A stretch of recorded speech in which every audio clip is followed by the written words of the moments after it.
So what's up, everybody? Welcome back to Central Florida Fisherman. So today's a little different video for me. I'm not going to be going out and fishing or hunting, but I picked up this kayak at a sale, and I ended up getting it pretty cheap. I think 40 or 60 bucks for this two-person kayak. And the reason is because it has this hole in the front. I'll show you this hole a little better. So he believes his kid was mowing around the edge of the pond and hit it with the mower. So the mower blade, I guess, was kind of sticking off the edge, and as he came across, nicked it and cut it up here and broke it. So my goal today is to try to fix it. I've never done kayak repair before, never repaired a kayak, but what I did was went today and picked up this plastic welding kit from Harbor Freight.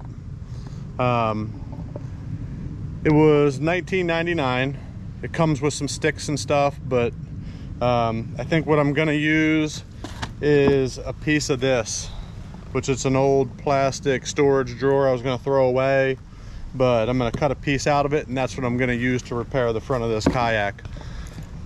So I'm hoping to have this kayak done and get it all set up, because now that it's getting colder, we have the fish pushing back up in the backwaters and looking for warmer water. We got a cold front coming in tomorrow. It's going to be super cold. Tomorrow's Thanksgiving, so happy Thanksgiving, everybody. But the more we get these cold fronts, the more we're going to see those fish push back up in the backwaters. And then, of course, it's going to be a lot nicer to have something that I'll be able to get back in there with and get in the skinny water and maneuverable. I mean, I have the John boat, which we can always use that as well, but it's just nice to have a kayak. So we're gonna figure out how to repair this. I think my best bet's gonna be take my little torch maybe and heat this up and try to bend it back, I think, and get it set in there. Same with that one, bend it up as well. And then I got a crack running down the center here.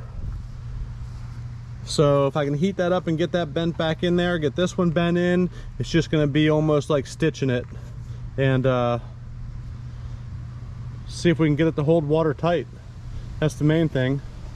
But let's see what we can make happen. All right, so I went to get a knife to cut this container, and as I started cutting it, it shattered and broke. So that tells me I don't think that's the right kind of plastic we're looking for. So I went and got a Clorox bottle, an empty Clorox bottle. This is going to be easier to cut, and I think it's the right type of material that you're looking for. So we'll get this cut up here and get the heat gun on there and work on trying to get that pushed down in to where it lays back inside there, and then all we got to do is seam it up. We'll give it a shot.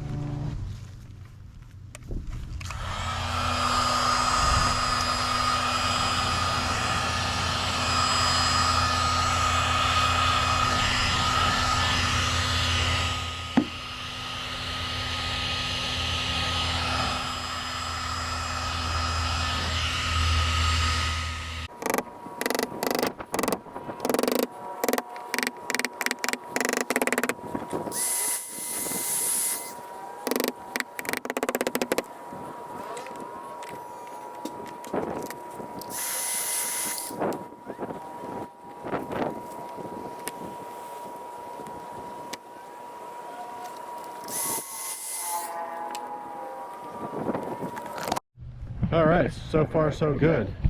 So we got all this pushed back in, heated it up, got it all heated and laid back in. Now we just have this gap we got to fill this crack the whole way down, and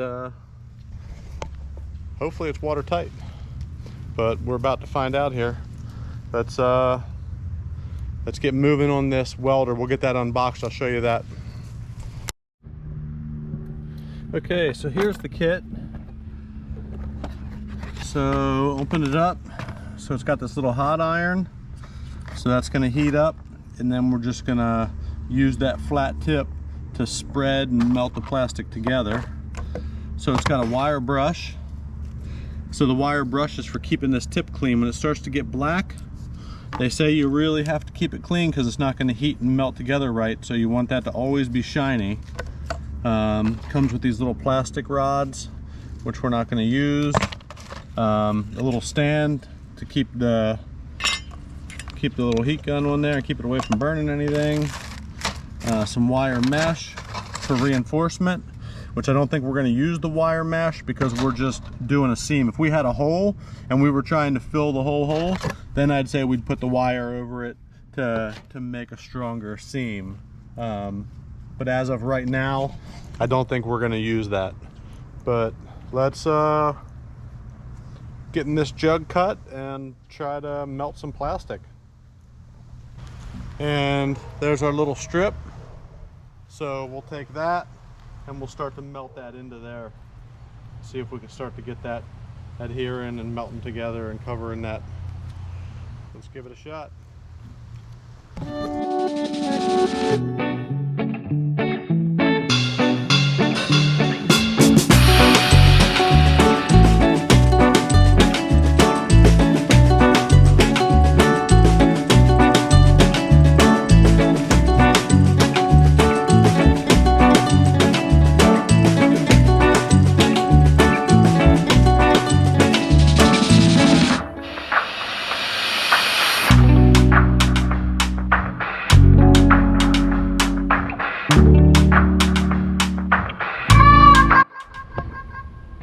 So now that we got all that melted in, I want to go get some sandpaper, and I'm going to sand it down a little bit and then take a look at it and see if I want to add more plastic to it or if it's going to be good. It is pretty thick on there.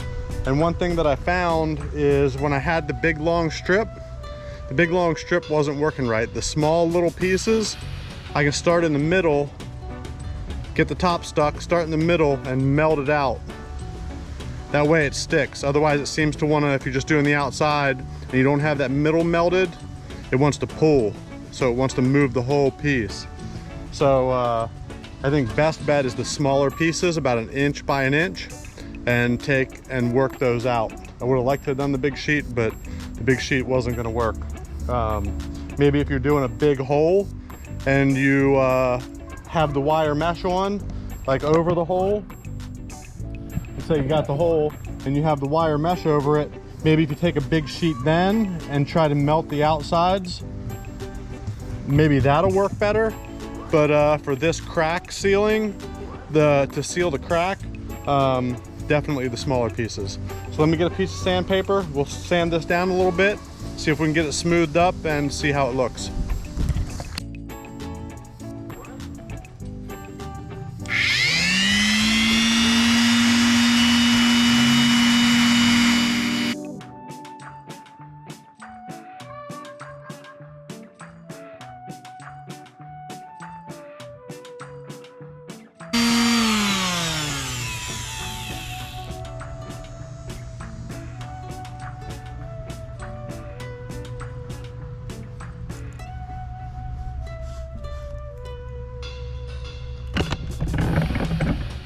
All right, so after sanding it, I see a little spot here that seems to maybe need to come out a little bit, and then maybe a little more here and a little more down here. I'm gonna hit these 3 spots up, maybe 4. I might do a little more here too. So these 4 spots, and should be good. We'll give it another sanding after that and see where we're at.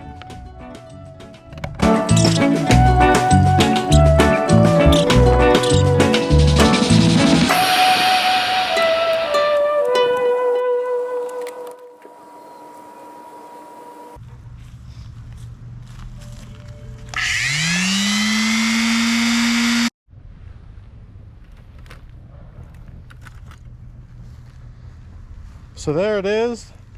Not the prettiest looking patch job that I've ever seen, probably, which I've never seen many of them. Haven't really paid attention, but it's solid. It's on there.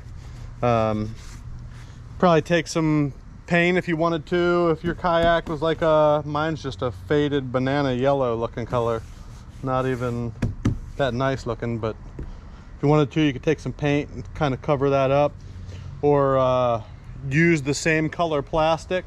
Like if you had like a Gain laundry detergent bottle and yours was green, like this one's green in the back, you could blend it together that way.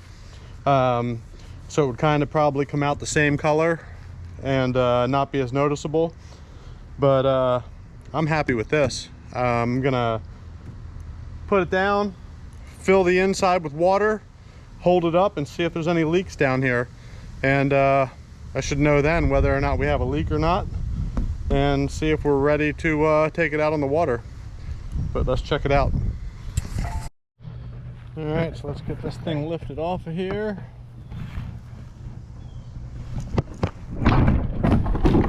Just like that.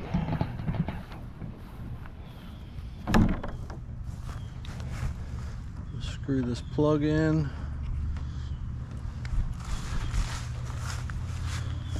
Open up one of these hatches, I think.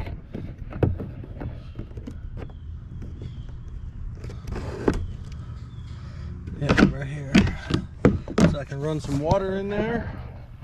And let's see if it's leaking out the front.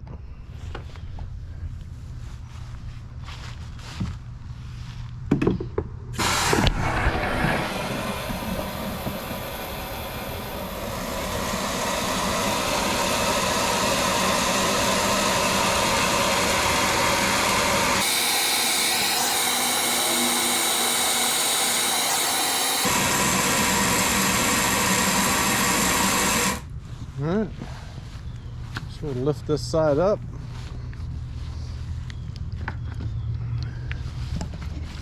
A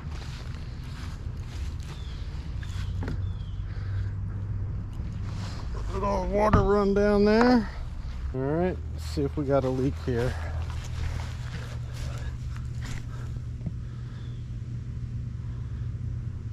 Looks good.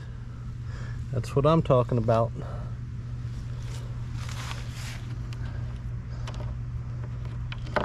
Got plenty of water in there.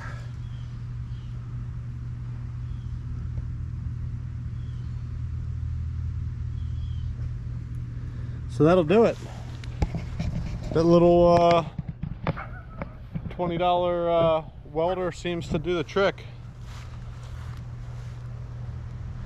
So hopefully we'll get a video here of this kayak out on the water and do some fishing out of it and some hunting, and winter time's coming, so now we can really creep up into the backwaters.